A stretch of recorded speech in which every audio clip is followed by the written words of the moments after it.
This is the story of a travel I do not remember. It feels like this story must be about the heat and the sun first.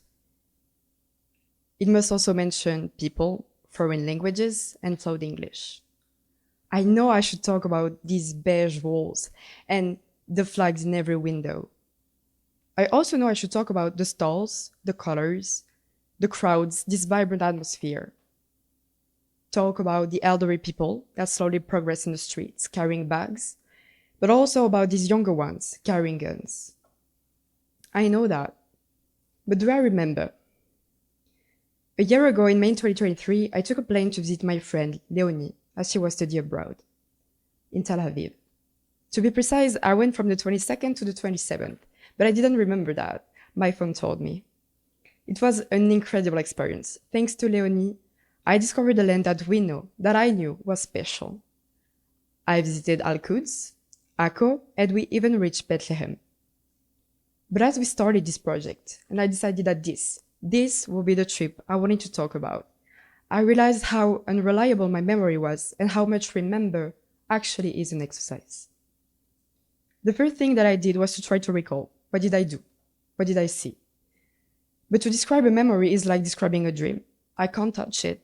There are shapes and colors, but everything is blurry and hazy. So I tried to find more material memories, photos I had taken, but was so disappointed when I realized they didn't do the place justice.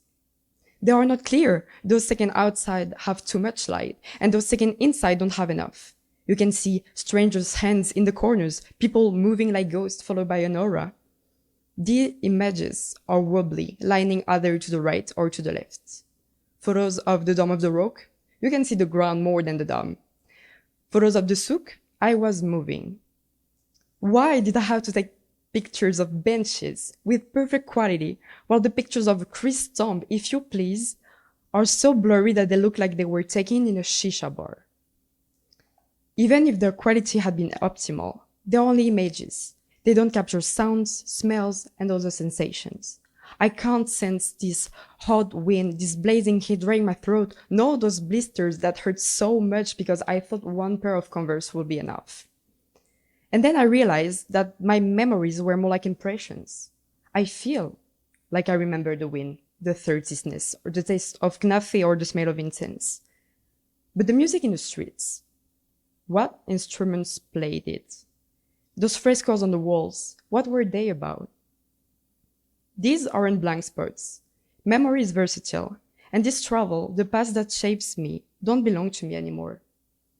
These marvelous places, these grandiose monuments, keep alive the spirit of great civilization, and the people who come to visit them want to get closer to a collective memory. And like the photographs I might take today to talk about them tomorrow, these monuments are proof of a past, of a history, and of a presence. So fine. I went there. I saw it. I even touched history. But what is the point of creating memories if I can describe them? Well, if my memory fails me, if I can't look objectively at the past, even if I have lived it well, then perhaps the most important thing is not so much the quality of my memories, but the certainty that at some point I experienced them. Because when I try to remember, that's where the real disappointment lies, since remembering doesn't mean reliving. Diving into my memories makes me incomplete. A part of me slips away with each event. Time takes with it the emotions, the shivers and the tears, and little by little, the photos, even the good ones, fade away. So maybe what matters, what life is all about, is not to have perfect pictures, not to have flawless memories, but to be able to say that at some point, I was there. And at that moment, I knew what I was doing and I appreciated it. See, I am an exchange student, and for 2 years, I'm currently living a trip I know I won't remember perfectly. But now I am aware of what I'm doing and I appreciate it.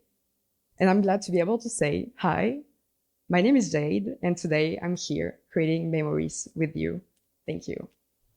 One credit to the Thanks.